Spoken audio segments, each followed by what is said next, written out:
Is this a good shot right here? Yeah. Okay. You can clip that out, right? Yeah. Okay. All right, lending 101. Let's chat.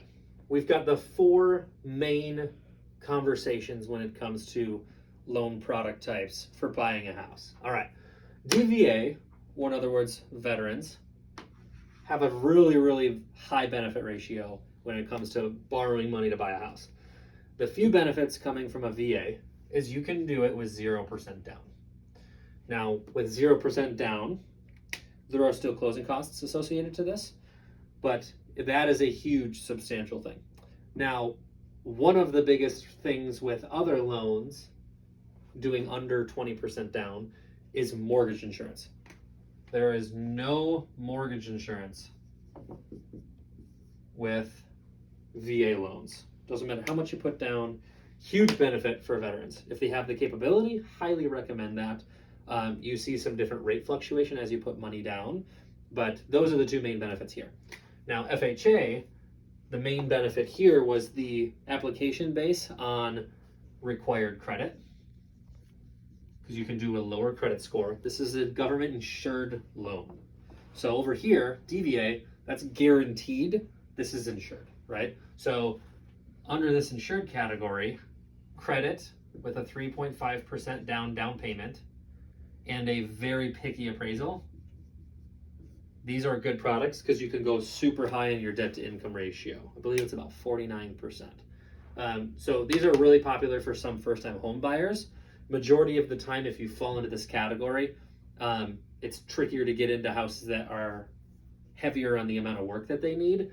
But these are pretty good products for first time home buyers. Whereas over here on a conventional, this is the most common loan type. The minimum down payments, depending on your income, are 3 or 5% down.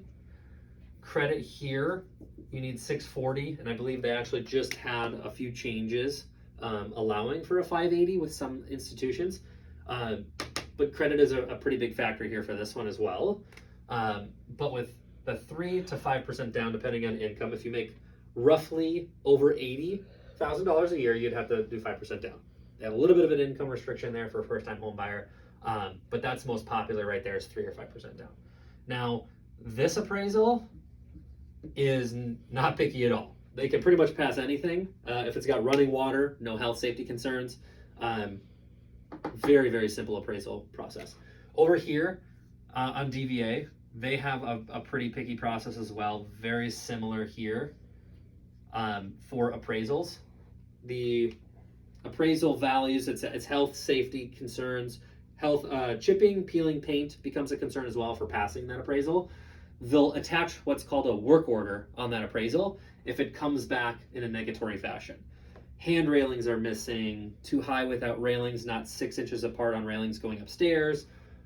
Chipping and peeling paint is one of the biggest things that we come across, but they're definitely picky and they're looking for health safety concerns.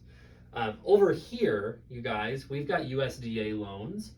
This is a rural development loan. You have to be outside the suburbs. You have to check the qualifications on your location, depending on where you're looking. But one benefit here, you guys, you can do 0% down here. That's a pretty big benefit as well. It's just not showing a ton of strength out of a buyer in a competitive environment. So if you're going to multiple offers and you're showing 0% down, maybe you're asking for some closing costs because you're going in as little as possible with cash to close. Not a super strong loan, but if you don't have any competition, it's a really good way to get into a house for super cheap. Closing costs here will basically help cover your cash to close. So that's another huge benefit there as well, is you don't have any down payment on top of closing costs. So pretty helpful there. The ratios here on mortgage insurance is another topic. On FHA, never goes away. That will always have mortgage insurance for the life of the loan. If you want to get rid of it, you'd have to refinance. Conventional, once you get to the 20% equity ratio, in other words, 80% loan to value ratio, it will automatically fall off. If you feel like your home escalated just due to appreciation or you put extra money down, and you connect with us as your real estate agent and you have us run some comparative market analysis, and you're well over that 20% ratio of equity, you can get a new appraisal for about $500-600 and then send that and reassess your current loan without having to refinance. Otherwise, it's about a 7 to 10 year term on your already existing loan where it will fall off with no appreciation to consider and just no market evaluation. It'll just fall off for the life of the loan. But right now, we've got a ton of rapid appreciation in Minnesota. So, for those of you out of state, this is something we've come across a lot with, 10, 15, 20% appreciation in some locations. People can get rid of that in a year or two, which is pretty incredible. So that's Lending 101.